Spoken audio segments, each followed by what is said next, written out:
Big thanks go out to Tywa for supporting today's video via Patreon. The Eldraine versus Anikthea, Grismold and Edgar Markov. We have, 4 lands, no ramp, but maybe we can get into some with the Decadent Dragons adventure. Yeah, I'll try this one. Should be fine going quite slow in this deck. Worst case scenario, we can limp our way up to a Crux of Fate and then we can wipe the board and start to get our dragons down. Okay, Anikthea going straight through his turn and discarding a battle at the Hell Vault, so I'm not sure if he's able to reanimate that somehow. And the first spell of the game is from Grismold, who plays out an animation module. Anikthea just getting down a swamp this time, and we get into our second land in our second draw, so yeah, we'll play out another tap land. First commander of the game is Grismold, the Dreadsower. And at the end of the turn, we all grab ourselves a plant token from the commander.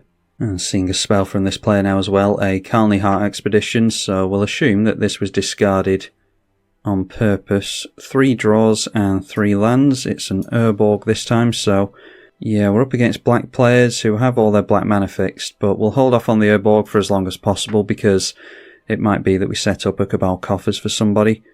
So just holding up the expensive taste now. Seeing the first spell from Edgar now as well. That will make vampires thanks to them being changelings. Playing it for ramp and card draw as well, I imagine. The Ozolith entering play for the Golgari player over here.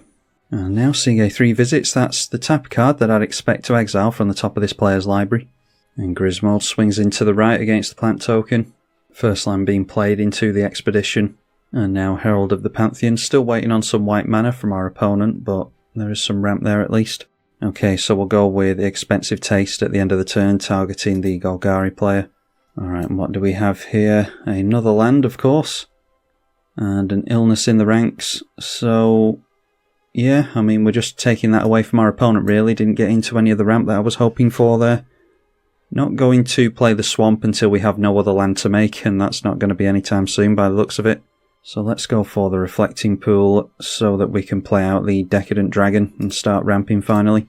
Yeah, I'm not going to play the basic swamp here because if this player decides to randomly scoop, as our friends on Magic Online tend to love doing, then he'll take the land with him. So as much as I'd usually like to hold on to as many cards in my hand as possible, I also don't want to miss a mana at any point during the game, especially if we're going to be going as slowly as this. Just losing 2 life to the Black Market connections, and then 2 more shocking down a Sacred Foundry. And we see the first vampire from the Edgar Markov player, Colitus, Traitor of Get. We do have a Patriarch's Bidding in the deck that we can reanimate our board with, so yeah, we're going to have to see the back of this before we make use of the reanimation spell. Alright, really starting to ramp over here. An Ancient Tomb and a Mana Crypt on the same turn. Down to 2 cards in hand. We say Perilous Forays, so going to continue the land ramp, and does obviously have the plant tokens to sacrifice. So doing that straight away, we'll put a plus counter on the Dreadsower. That triggered the animation module and made a servo token. The lands do come into play tapped here, so it's not quite a combo our opponent's managed to get off here. Then sacrificing another plant for another plus counter and servo token. Alright, not paying into getting another servo token, just deciding to go for the Perilous Forays again, so yeah, ramping ahead very nicely this turn. And it's 6 commander damage, taking him up to 9 in total if he takes all this to the right. Deciding to throw a plant token in the way. The commander does have trample, so don't know if there's too much point in losing that plant token there. Only at 8 commander damage now. Another land for the Calny Heart Expedition, so just 1 more landfall, and we'll be able to ramp with that. And he will get that landfall with a rampant growth. So finally setting up the colours over there. Alright, let's see if we go 5 for 5 on drawing into lands. Nope, we get the Great Henge, so yeah, it's not a terrible draw. I think we want to go for the Dragon Broodmother here though, which means swinging in with this and then playing a land. And we'll get the treasure token from this, of course, so yeah, we'll go through to the attacking phase. I'm going to leave this player alone even though he's the threat because he's been focused on the right here, and yeah, I don't want him to start focusing on us, so I'll look over at Edgar Markov and deal some damage there. Get a treasure token simply for attacking. Alright, so with damage done, I think we're fine to just get down. Yeah, we'll get down a plains here. I'm holding off on the Urborg and Yavimaya lands so that he has to keep taking life to the Ancient Tomb. Probably won't be relevant, but it might be. Dragon Broodmother now. Oh, and I keep forgetting that the... Yeah, I should have got down. I've missed 2 chances of getting down the Ketria Triome now. Keep forgetting that my dragons cost 1 less thanks to the commander being in the command zone, so yeah, we ramped with the treasure token at least. But yeah, I should have had a tap land down there. So now at the beginning of every upkeep we get a Devour 2 dragon token. And I'm going to put 2 plus counters on it 3 times here because it will make the Great Henge better. So yeah, let's go for devouring all of these. Typically I think I would have gone for devouring 1 plant token on this turn, 1 on this turn and 1 on this turn, so that we end up with a few 3/3s. But yeah, like I said, a big 7/7 is going to be decent for an effectively free Great Henge. And we'll still get the weenies in play during every upkeep anyway. Losing 2 life to the black market connections again. And there we see an Urborg, so no need to play ours now, as long as this player stays in play. Anointed Procession will make more treasure tokens and vampire tokens, and plant tokens actually, so yeah, that is relevant with the permanents our opponent has in play. An Indulgent Aristocrat is going to be the only sack outlay he has in play, and that does make a couple of vampire tokens when he casts that. Alright, and the vampire player going in down the middle now, so not being reactionary to our attack. A Poison Tip Archer now over here. Whenever another creature dies, each opponent loses 1 life. And then using the Perilous Forays to ramp again, sacrificing a plant token will buff the Grismold, and we will get bled out a little bit by the Poison Tip Archer, making a Servo token. Then sacrificing the Servo token straight away. So that puts a plus counter on the Grismold, and makes another Servo token, so they can just do this indefinitely for as long as they have mana. Alright, so just a bunch of Perilous Foray triggers being put on the stack here. And the Grismold is up to a 14/14 with Trample. Alright, and continuing to concentrate over to the right, so I think it was correct for us not to swing in over there. I think it's going to be worth going for the Crux of Fate next turn. Get down the Great Henge and then go Crux of Fate. Our opponent decided to gang up, so might be a board wipe coming from over there. Only going up to 18 points of commander damage now.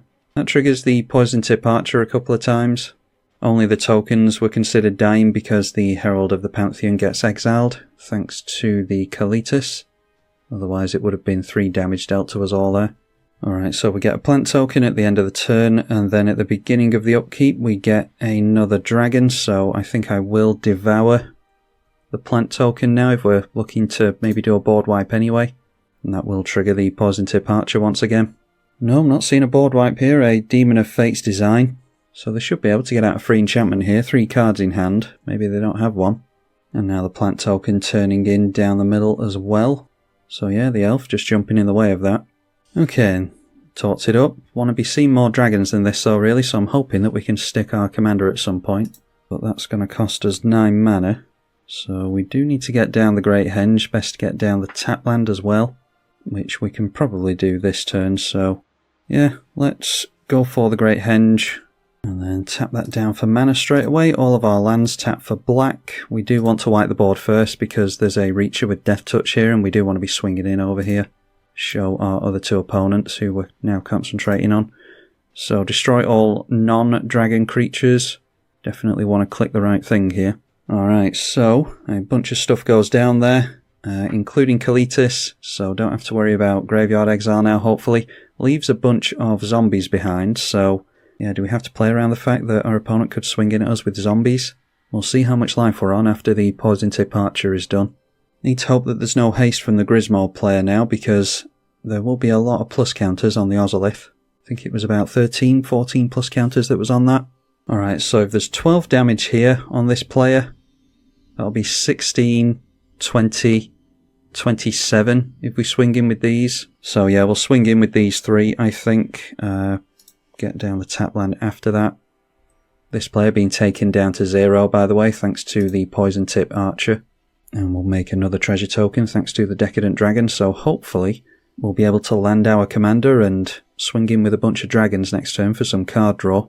And if the board gets wiped again, then we'll be able to go for the Patriarch's bidding and get a couple of dragons back at least. But we'd rather see a board wipe with our dragon in play if we're going to see one at all, because then we can just reanimate it straight away with this. So all of those zombies should be dedicated to the right now. But yeah, deals starting to be struck already, so it might be that, yeah, the vampire player decides to leave this guy alone. He's only got a finite amount of life that he can take to the black market connections, so just decided to take one and make a couple of treasures. That's interesting. We've got 2 summoning sick dragon tokens here. Is it bugged because we made the tokens during this turn? The anointed procession counted? Yeah, I don't think we should have this extra dragon token unless I'm missing something. A talisman of indulgence doesn't fill us with hope. Traded in the treasure tokens for that. Yeah, and it looks like a deal's been struck here, so the Golgari player not going to be taken out. A sign in blood. It's going to be easy enough to take the vampire player out if he's not careful. Now, Patriarch's Bidding is a cheap way of mass reanimation, but if you're up against other tribal players, as we are here, then won't necessarily be as good as you would like. Yeah, so the zombies are turning in towards us, which we didn't want, so if the board's going to be wiped anyway, then we might as well give up on these dragon tokens. And if he doesn't wipe the board, if he was just bluffing, then we take him out next turn anyway, most likely, so just taking 4. We go down to 16. Do keep 1 dragon token, we'll make another one. Now this player has to outrace the mana crypt. Obviously the enchantment has to be outraced over here as well. Alright, Beast Within going on to the Great Henge, we'd rather not see. We're assuming that there's a board wipe coming after this. So doing it now, so that we won't keep the Beast token. We will be able to afford the Ur Dragon next turn. So maybe we go for the Ur Dragon and then Patriarch's Bidding afterwards. Although having a surplus of dragon tokens in play to swing in with the Ur Dragon would be good, so yeah, probably do the reanimation first. Grismold the Dread Sower into play. So that's strange if we're expecting a board wipe. And then a Damnation after the Grismold, so a means of giving this indestructible maybe? No, just deciding to let the Grismold get taken out. That's a weird play. Could have gone for the board wipe and then played his commander and had a bunch of plus counters on it, so yeah, not sure what the aim is there. A Dark Steel Plate now from our opponent, so yeah, bear in mind if this was, I've said it a few times on the channel already, if this was a Mithril Coat, our opponent could have played this onto the Grismold and then gone for the Damnation and had his indestructible massive commander in play. I'm not sure we would have done a whole lot about that. We haven't exactly drawn too well this game. Okay, Volcanic Island is just yet another, what have we drawn, like 5 or 6 lands out of all our turns here? So let's go for the Patriarch's Bidding. We will reanimate a couple of vampires in Kalitas and the Indulgent Aristocrat. Once we've used the Patriarch's Bidding, I don't think we really care about this vampire anymore. We just want to be getting our vampire token army on the go, really. So we will name Dragon. So yeah, it's looking like by the time our turn rolls around again, the Grismold player is in exactly the same position he was in previously. Yeah, there's every chance he could have had us there.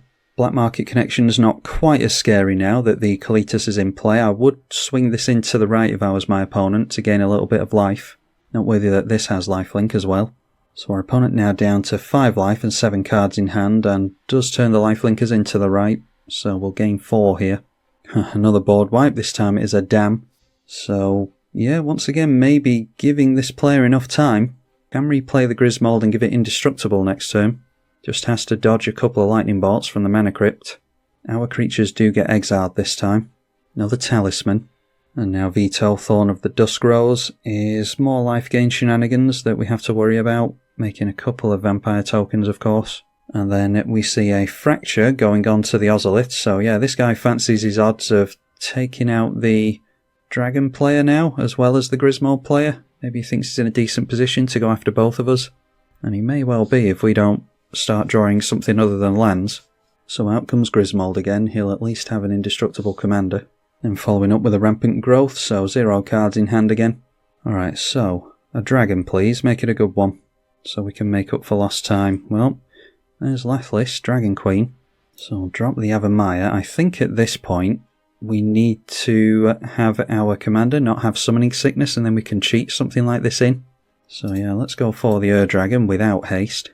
And we just need to hope that we can dodge a whole heap of damage now. I'm wondering if it's actually worth getting down illness in the ranks now. How exactly is this worded? Whenever a creature token dies, put a plus counter on that. Alright, so that'll be 1, 2, 3, 4, 5 and 6. So that will then be a 9/9. But they'll be able to buff it a hell of a lot next turn anyway. thanks to this thing, so yeah, may well be able to just one-shot us next turn anyway. We might have to just chump block with the Eldraine. Yeah, so we won't help him along by getting down the enchantment, because that will make the combo way quicker. Our opponent going down by 3 life this time, so deciding to draw a card and make some treasure. Drana and Linvala. Activated abilities of creatures your opponents control can't be activated, thankfully. Ours is a triggered ability. Makes another couple of vamps with that. Turns out that Grismold against Edgar Markov is going to be pretty damn good. There have been a good amount of tokens in this game. And there is a Blood Artist, so yeah, that makes things a lot more tricky. So no sack outlet from our opponent, but if he ever gets the chance to chump block with a bunch of these things, then he could easily take this player out. So yeah, it's all to play for here. I imagine they're both looking in our direction anyway. And then I'll enter the Dusk Rose, another big lifelinker potentially. By the time this becomes relevant, I think the game's going to be over. And yeah, the zombies swinging in towards us, the vamps coming in this way as well. And a couple of plant tokens for us also. I'll be very surprised if we survive this game. Now, this player can buff up the Grismold whenever he wants. I don't think it's really relevant if we block some tokens here, so we'll just block a zombie and chump block another zombie. And then we take 8 damage, going down to 8. And that is plus counters on a lender and plus counters on the Grismold. Blood Artist will be pointed at us as well. And Grismold is going to pay a bunch into the animation module here. And now Blood Artist has gained our opponent some life, so Veto will trigger for the first time, so we potentially lose 2 more life here. Nope, now pointing over here. Might be too late for that.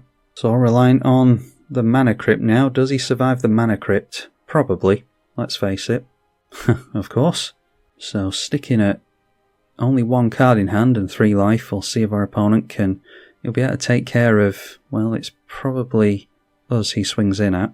Will he be able to get past the 10 toughness? He'll have to get his commander up to a 16-16. Just going straight through to combat here. And deciding not to swing in, that's interesting. That does keep things interesting. So he's looking for me to take out the vampire player, and then he takes me out. Well, we get another turn here at least. I don't see what we're going to do here, in all honesty. Not against the Blood Artist. Oh, now then. There's a Terror of the Peaks. That might be exactly what we need. The problem is Blood Artist triggers on any creature dying. And as soon as we get down Terror of the Peaks, if we don't target the Blood Artist, then this player can just gang up and get rid of us, because he's got this sack outlet that we haven't been able to get rid of. So, yeah, not as cut and dry as we assumed it would be. Can't swing in with multiple dragons here either. And now he's got a flyer in the way as well. If we could just swing in over here and take him out with a flyer, then we'd be alright, but that's not the case, unfortunately. So why don't we just play Terror of the Peaks, and then we can at least get Lathlis into play and take this out, and then knock this player down and hope that we draw into something. I think we might just be handing it over to Grismold at this point, but there's nothing else we can do here really. He can just get rid of us straight away with the Blood Artist. Yeah, we're between a rock and a hard place here really. So I think all we can do here really is swing into the left, use the Eldraine's ability to take this thing out. It'll take down the Blood Artist with it, and then, I mean, we're just handing the game over to this guy really, aren't we? Mizzet Perun is an interesting one. Don't think we're going to see that many instants and sorceries now, unfortunately, so get down Lathlis.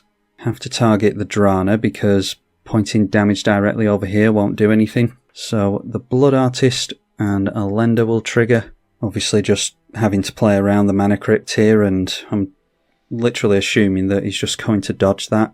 This is all we can do really, I think, is get rid of this player and hope that the bolt lands, because we can't afford to get down the Mizzet Perun now that I've held up the planes. The mana's a little bit clunky here for hard casting Mizzet Perun.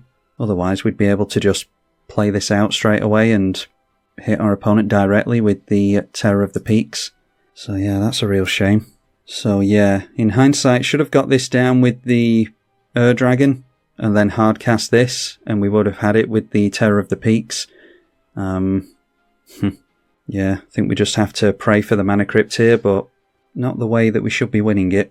Now our opponent doing the Grismold shenanigans, ramping and doing a bunch of plus counter stuff. So ending our turn as a 15/15 Grismold, and it can be more than big enough by the combat phase to take us out here. So like I said, just trying to dodge the mana crypt, which I'm sure he's going to do. Okay, or not. Well, all is right in the world then. Yeah, like I said, we should have got down the Niv-Mizzet Parun there. I was more thinking about how our opponent's going to react with a sack outlet and a Blood Artist in play. Obviously, the other player could have pointed the Blood Artist over here as well, but it didn't look like he was going to do that. So yeah, it was all a bit... I wasn't sure how that was all going to pan out, hence the mistake there, which could have cost us the game. But yeah, getting down to Niv-Mizzet Parun to deal with the vampire in the air, and then able to cast the Lathlis in order to take this player out, who would now no longer have a Blood Artist to deal with us. So turned out to be a pretty technical one in the end. Not much of a dragon build, but we did eventually start to see the dragons after about 6 or 7 draws, however long it was. Anyway, hopefully you all enjoyed this revisit to the Dragon. If there's any of the older commanders that you would like to see before we go over to whatever the hell next set we're going to next, then let me know in the comment section. I'm tribalkai. Thank you for watching.